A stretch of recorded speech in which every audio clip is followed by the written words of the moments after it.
from other ones, Cole owns the tank. Correct. I was gonna ask that question, so thank you. And even Cole don't like the tank because it's too small. Nobody else really enjoyed Right, and that's one of the reasons. And now, we'd have to get a different tank, then you gotta go with all the new roads being so far away, and have a double tank, and they're very expensive. Well, that's something to discuss on our strategic plan though, Yeah. because right now if we have a tank and it's aging, you know, so that needs to be Yeah, something that's in a study. It's as old as the. And I looked at all the studies we did a couple of years ago and that was not included, so that's good to hear. We need to dig in and figure out like where does that fit in the big Yeah, picture. we gotta sit down and actually write out the capital improvement plan. Yeah, it's coming. So Mark Raslick has a template for a 15-year plan.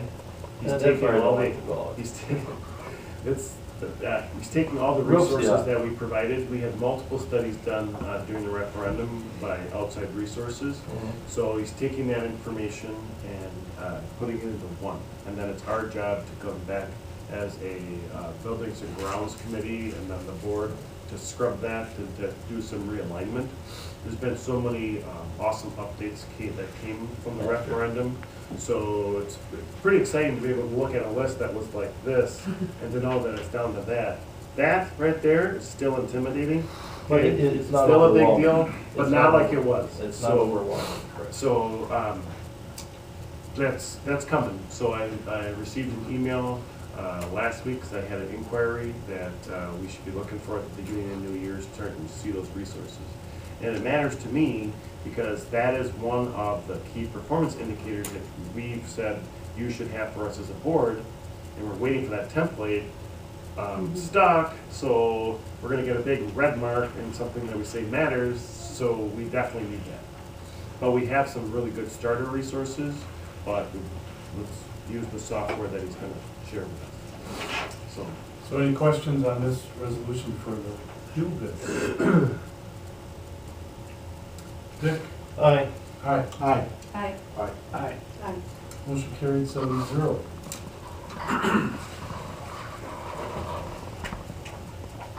Resolution 1920-131, approval of high school course description booklet. Motion? So moved. Joe? Second by Nora. Haley? Okay, this is something annually we bring to the board. As we fine tune this document each year, the changes become less. But when this was sent out, anything that you would see in red was a deletion that will no longer be in there, or a change for the pages here. And then anything that was added would have been added, I believe we used kind of a light purple this year. Things to recognize is that we continue to strengthen the curriculum in career pathways, engineering, construction, ag, IT, business, and health. Because working with that group, that's where future jobs in Dodge and Wisconsin and the Midwest are going to be found. So like, for example, last year we added medical terminology to address that health need. You'll also see on this page some courses at Moraine Park Technical College that we have added for transcripted credit. And a lot of times, those are courses we already offer. We just have to meet the requirements of Moraine Park. You also see that in the math area where one of our current courses we can simply, due to our curriculum, also offer it with Moraine Park. I think it's college algebra with applications or something like that, if I remember. So there was one edition of an offering for music, also one edition of a health class that we have put in. We have also added an automation class. And the automation was in response to basically the robotic cells that we have now put into our tech ed, that we want an upper level grade 11 and 12 course that meets the need of automation. And the idea would be that if you spend 4 years within our tech ed department, that you'll wrap up kind of the capstone is Mayville Manufacturing, which is the tooling center that we have. We also have the automation built into each of our entry-level technology education classes too. So you'll get it through 4 years as well. So there's not a lot of major changes here. We've not added credit requirements. Still stays the same Can as the you year speak before. to the English, because there's a lot of editing Yeah. done? What we did, the feedback we got from parents and kids over the last couple of years was bullets tend to be easier to follow and they want to get right to the heart of what is being covered in those classes. So this year we experimented with the new format for our English classes that were basically bullets of things that we'll be doing within that course. Because don't forget, course descriptions are not the entire syllabus or not the entire semester, which some people like them to be. And what we'll do is, if this is approved tonight, we'll be able to go to print with this and then create the course selection documents that we use on January 7th. We've also included in here any information on early college credit programs, things like that, where kids can take credit at the local university and colleges. So one of the things. Can you talk a little bit about what's going on in math here? That seems Yeah. a little different, and I Yeah. didn't understand. I'm sure there's a reason. No, you're perfectly right. So Scott, if you can stroll, I'm going to start from the beginning here. So if you scroll down a little further, Scott, Algebra 1 is our base course that we began a couple years ago. The quick history there, Ms. Fink, is we used to have pre-algebra and basic math and things like that. We realized that Algebra 1 is a fundamental for any success, so that's kind of our start point for all kids coming in. Then we go to the geometry. Then Scott, excuse me, Mr. Sable, we've got Algebra 2, and for a lot of kids, that is their third class. No desire to take pre-calc or calc. They then may end with Algebra 2, or they may pick up the Moraine Park Technical College class, which is a little further down. Our Algebra 2 for pre-calc is designed that the next year they will be in pre-calc as a junior or a senior, and then the pre-calc would feed into the advanced placement. And a lot of that, Ms. Fink, depends on what you may have doubled up on, because a normal track would be Alg 1 geometry, Alg 2 pre-calc. So to get in the pre-calc advanced calc sequence, somewhere along the line you better have grabbed another math class or came in. Or started with geometry. Yep, exactly. Now, the intermediate algebra with applications, we used to teach that as college tech math. Moraine Park stopped offering college tech math for credit. What we still want to do is get our kids an opportunity to step on the tech school campus with 3 credits of math. So we'll be moving to intermediate algebra with applications as the course. Where's the, it was a couple of years ago, they came out with a report on all college math placement. Yep. I haven't seen There that. was student placement and Yeah, math they placement. stopped, they've stopped that. It appeared for 1 year, Yeah, and it was confusing to a lot of people because it wasn't your current. well, it was based on your percentage of that got in, if they passed Yeah. the test to get And in. it was without all having to 1 year take removed, remedial. so you'd be looking at sophomores, not your last year seniors. And it appeared for 1 year, and then I didn't see the latest. it went away. That was a pretty telling report, though. It was a really good report. Really important to schools, and actually, for a year, we started offering that test to our own kids to predict Right. what we wanted to do with our kids. So, so I would say that intermediate algebra apps would be for seniors that took Alg 2 as a junior, or kids that want to step right onto that campus. In our strategic plan, and Scott, if you can help me out here so I don't forget, one of our indicators for success, one of our indicators for success that we're going to start monitoring at the end of this year is how many kids take a math class past Algebra 2 and how many take a math class their senior year. Now, 80% of the time it's the same thing. But what one of the college and career readiness, redefining readiness, a national study said that the number of kids taking a senior year math class and successfully completing it with a C or better is a really good indicator of where you're at So, academically. yeah, as a board, you've heard terms like redefining ready. It's come up, also a portrait of a graduate has been something else that we talked about a year and a half ago. and it's all been, hey, just wait, we're doing the strategic planning stuff, it's gonna come up there. Well, it's actually, that is 100%, our Redefining Ready and Portrait of a Graduate, those two things are embedded into the college career and community ready. That is exactly what it is. So it's nice to see it all come together versus it's not a separate thing, it's a part of the thing. It is significantly important, and we are measuring how many of our kids we believe, based upon this metric, that are college and career ready. Like, that is something that is 100% at the high school level. So the team has worked together a rubric, and now we're gonna look at last year's data and get a baseline and say, okay, well, if this is the metric, how would we have done? How many of our kids would we have reported college and career ready? So we'll have that for you. That's why it's kind of a draft right now, because we need some time now that we've identified everything to go and get that data put together, so we can give you kind of a state of the state. So, and the other thing that's going on with the math, that this is kind of over a 2 or 3 year period, is that the technical colleges are now wanting to make as many of their, I guess you'd call gen eds for lack of a better word, acceptable, for example, at Oshkosh, UW, Whitewater, and things like that. So a lot of their course titles have now been changed. So a student with intermediate eligible apps, Oshkosh is not going to take it. Those are the type of things that we want to start adding in. yeah, there's no more 2-year campus. It's all part of the UW system. So that's great to see that alignment. The one part that we talked about today is, so this is a 9-12 piece. This is the course description handbook for them. We talked about the students just starting about our 7-8 electives for next year and the alignment, and just trying to make sure we've got feeder programs. So we were kind of excited. We're thinking we're going to try to see if we can get the actual 8th grade students up into the high school to use the facility.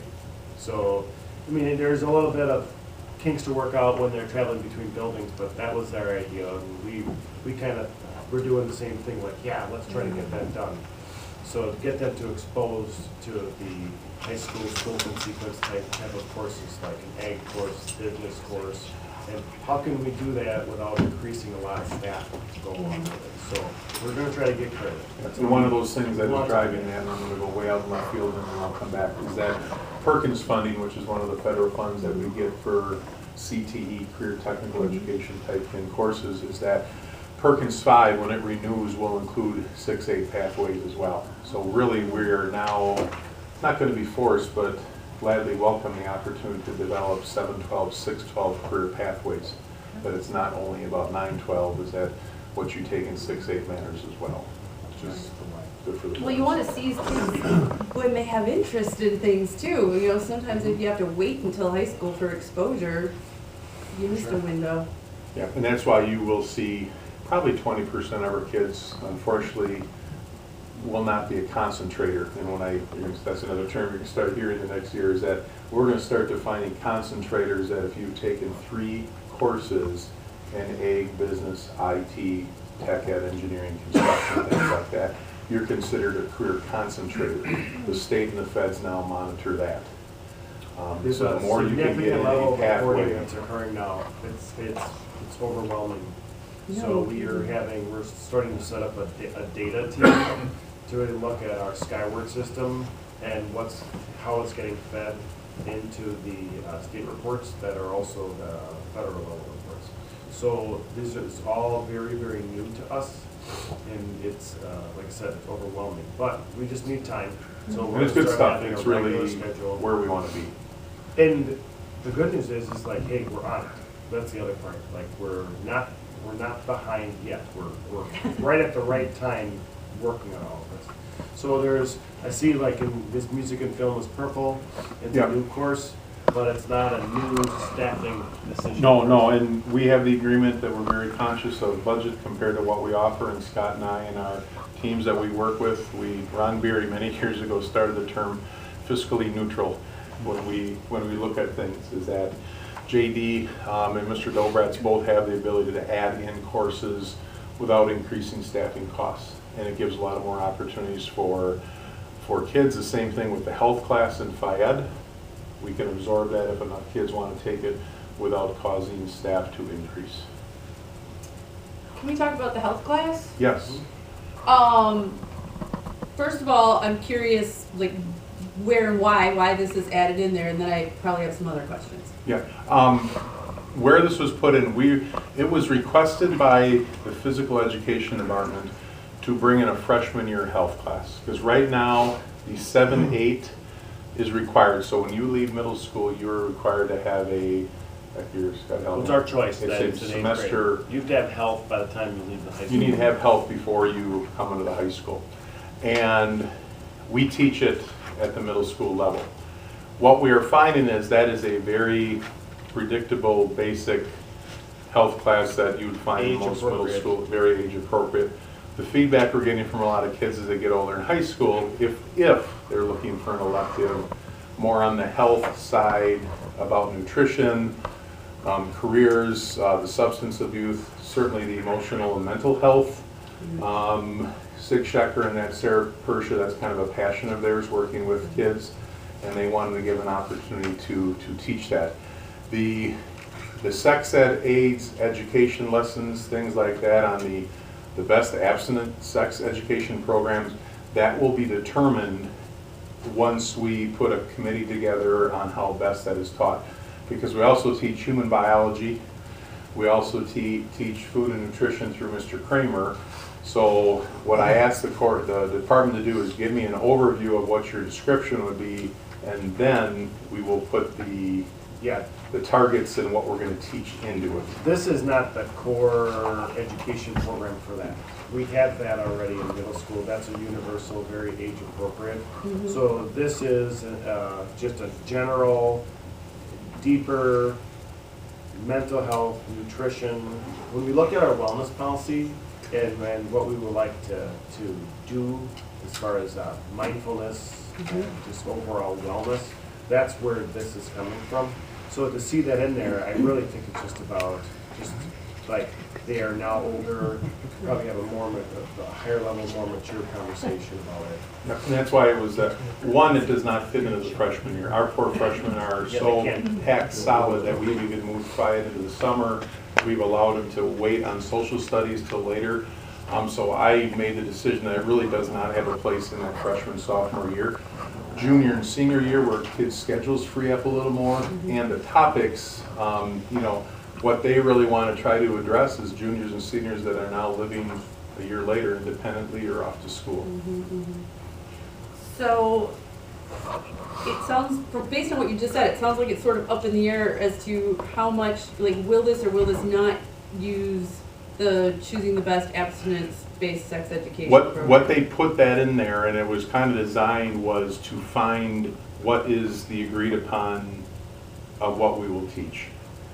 I don't know if I'm answering your Well, my your comment question. is, so I know you know this, and for anybody who doesn't know, like, my background is health. You know, I come from the world of nursing, and I write health articles all the time, and so I want to be sure that whatever we're teaching reflects, best practices and current knowledge.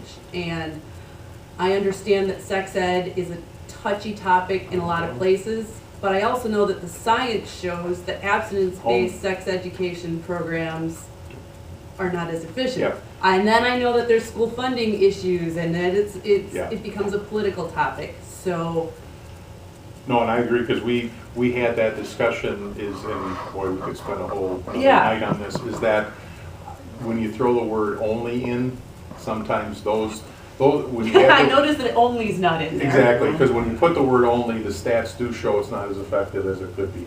But the plan here was, if we can get this description booklet approved, we then go back and meet with our department, and we lay out what the course would be. We do have a wellness committee. We also have a committee that annually will look at school health and things like that. And I can assure you that this won't move forward until we're all agreed upon that Well, this is the best. I think there's a great board representative. from Well, the I would wellness be committee happy right over to there. be. Someone would like to volunteer. I would be happy to be part we of would that love to have at you. some point. I mean, Yeah. some of this stuff I end up being on the cutting, knowing the cutting edge of the research just because that's my job and I spend Yeah. hours a day doing it, so. I think that the department also tried to make this as encompassing as possible, and I'll be honest with you, that's a lot of stuff up there. It's like Oh, too it's much too for a much. class. What's perfect though is that Jenny is also on the policy committee. Yes. So that's a natural fit. So now here's my one question though, it's like, you need to have a comfort level with this description. And if you don't, then we need to table this entity and come back to it. Because what you could do is we can remove this until we're satisfied with what it would look like. We can still move forward with the course description booklet. I've got no Yeah. quandary there by any means. And if you have a policy committee coming up fairly soon, We do. we can return with the more specific. Are you gonna have enough time to do anything though in between then? Why don't you do that? Okay. I guess I would, I like pulling that off just for right now based upon that topic. I think it deserves some time and having a board representative. No issue with here. A wellness group and. But you need this course booklet done by Well, when for that scheduling? I think night? what we can do is we can move forward with the course description, the booklet itself. This can be a pullout, and then we address it through the policy committee, and then Okay. we get it back You can in. add it back in. I can move forward with everything with your approval without this, Okay. not an issue. The one part that I would say, it is such a large course period. Like, couldn't you just take off that last portion for now and have that be added back in if it's appropriate? Sure. Because literally, nutrition, you could have it's a semester class. Yeah. So you could have a semester class, and it's only a 45-minute course. You could have 9 weeks of nutrition alone. So I think I would be okay striking that last piece off and then having it come back to the group and having more conversation on the entire topic. My concern would be And there's still too if there's much. parents that would get upset if their kid registers for it and then that Yeah. comes out later. We They're don't want like, that. wait, I No, wasn't, we'd never do that. I wasn't thinking there was gonna be sex Okay, ed in this so let's class. pull it off for just right now and get some time and we can add it back in. Yeah. The goal is do it right, is the thing. So Exactly. we're not trying to rush this. So the physical education staff advocated based upon what they see happening, right? They see that we're teaching it in grades 7 and 8, Mhm. but for those, because we have an 8-period Yes. day, they're seeing an opportunity to add a section. They don't believe this is gonna be like 90 students taking it in the year. They believe they could get a section of additional interest. Especially if somebody wants to go into the health fields, you have to look at our curriculum and say, what do we have in the nursing world when it comes to the curriculum? We have our science strand, that's really it. So it's nice to see something like that. So let's just pull it off for right now. Easily And done. we'll add that to the topic, but that means you have by January 6th. We just happen to have a team meeting this Wednesday, Mr. Smith. All right. We can address it right Thank away. you. Not a problem. I guess I would, Jenny, why don't you make an amendment to Okay. remove that? Okay, I move to amend the, course description booklet by removing the high school health description for now. And to be worked on in committee. Just the last sentence, isn't it, or not? No, I The think whole she said the thing. whole thing, because we don't wanna, there's There's a lot of no. stuff in there. Okay. Is there a second to that? Motion by Jenny, second by Laura. To remove the high school health section. And I want to be clear, I really appreciate that this is a topic that the team is bringing together, because these are lifelong, important But as guys, I do it right. issues, yeah. Any questions on amending this resolution? So we're gonna vote on the amendment. Jenny? Aye. Aye. Aye. Aye. Aye. Motion carried 7-0. Now we're going to, is there a discussion on the amended motion to remove this course, this health description? Is there anything coming down the road on mental health and how it's going to be worked into a school or? I think right now, Mr. Fink, it's at the mercy of groups that want to explore it, and because there's a couple different aspects. The career profession piece, I want to go into this. Mm-hmm. The self-awareness of students as human beings and learners, Mhm. am I in that section, and there's nothing directive in terms of what has to be taught, when it will start. I think right now the funding and the discussion at the state is so, it's such a quagmire right now, I don't know if they can come to an agreement on where monies go to county